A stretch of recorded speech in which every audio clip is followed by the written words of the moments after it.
15 अगस्त 1947 को भारत साहूकार था और भारत का कर्जा इंग्लैंड के ऊपर था 1732 कोटी स्टर्लिंग पाउंड। 1732 कोटी स्टर्लिंग पाउंड हमारा कर्ज इंग्लैंड के ऊपर था, जो हमने उनको दिया था 1939 में दूसरा विश्व युद्ध लड़ने के लिए, क्योंकि इंग्लैंड के पास दूसरा विश्व युद्ध लड़ने के लिए पैसा नहीं था और हिटलर उनको मारने को तैयार बैठा था। तो हिटलर से इंग्लैंड को बचाने के लिए भारत के नागरिकों ने इंग्लैंड को मदद किया था और इंग्लैंड ने हमको वायदा किया था कि अगर भारत हमारी मदद करेगा दूसरे विश्व युद्ध में तो हम भारत को आजाद करेंगे जल्दी से। उस मदद के रूप में हमने 1732 स्टर्लिंग पाउंड उनको दे दी, करोड़ स्टर्लिंग पाउंड उनको दिया था। उन्होंने वायदा किया कि जब भारत को आजाद करेंगे तो वापस देंगे, लेकिन वो आज तक हमने कभी वापस उनसे मांगा नहीं और उन्होंने कभी हमको दिया नहीं। 1952 में संसद में एक बार इस पर बात हुई और हमारे देश के कई सांसदों ने भारत के प्रधानमंत्री पंडित जवाहरलाल नेहरू को कहा कि हमने पैसा दिया था, इंग्लैंड को वापस ले लो। तो नेहरू जी ने कहा छोड़ दो, माफ कर दो, क्योंकि उनसे दोस्ती बनानी है अपने को। तो किसी ने कहा कि ये 250 साल हमारे ऊपर जो कुकर्म किया है, बलात्कार किया है, दुष्कर्म किया है, वो सभी भूल जाएं। तो नेहरू जी ने कहा हाँ, अंतर्राष्ट्रीय संबंधों में सभी भुलाना पड़ता है, ऐसी ऐसी कुछ बातें कह के वो सब उन्होंने छोड़ दिया, माफ कर दिया। अगर वही हमने वापस ले लिया होता तो हिंदुस्तान को पंचवार्षिक योजना को चलाने के लिए विदेशी कर्ज लेने की आवश्यकता नहीं पड़ती, उसी पैसे से हम देश का विकास कर सकते थे।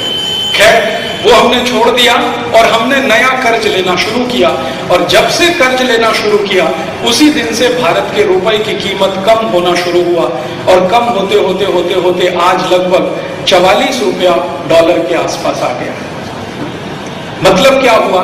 मतलब सीधा सा ये हुआ कि हमारे देश के रुपए की कीमत 4400% कम हो गई। 4400% रुपए की कीमत गिर गई, 44 गुनी रुपए की कीमत कम हो गई। जब रुपए की कीमत कम हुई तो डॉलर की कीमत बढ़ी। इसका नुकसान क्या हो रहा है?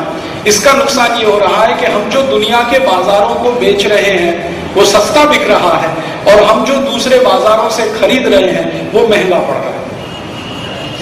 हम जो बेचते हैं, एक्सपोर्ट जिसे हम कहते हैं, निर्यात जिसे हम कहते हैं, वो बहुत सस्ता जाता है। जैसे हम हीरे जवाहरात निर्यात करते हैं, सोने चांदी हीरे जवाहरात का सबसे ज्यादा निर्यात इस देश से होता है। महाराज जी, इस देश के लोग बड़ी मेहनत से हीरे की घिसाई करते हैं और वो हीरा दुनिया के बाजार में हर साल 45,000 करोड़ रुपए का बिकता है। एक दिन मैंने उसका हिसाब निकाला कि 45,000 कोटी रुपए का जो हीरा हम दुनिया के बाजार को बेचते हैं, ये कब, जब 44 रुपया $1 है तब। मान लो $1 1 रुपया होता तो जितना हीरा हम बेच रहे हैं इतना ही हीरा बेचकर हमको कम से कम 2.5 लाख कोटी रुपए मिलता, कम से कम। आज मिल रहा है मात्र 45,000 कोटी रुपए। मिलना चाहिए हमको 2.5 लाख कोटी रुपए, 2,50,000 कोटी रुपए हमें मिलना चाहिए।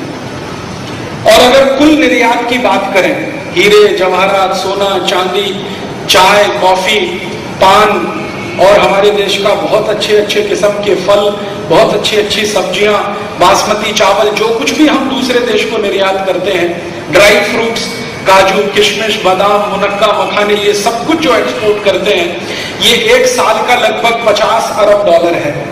अगर रुपया डॉलर बराबर होता तो यही निर्यात लगभग 2500 अरब डॉलर का होता।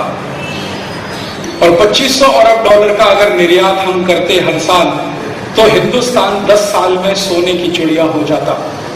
भारत की एक एक गांव की सड़क सोने से बन जाती, एक एक मंदिर इस देश में सोने चांदी का हो जाता। लेकिन ऐसा नहीं है। कारण क्या है?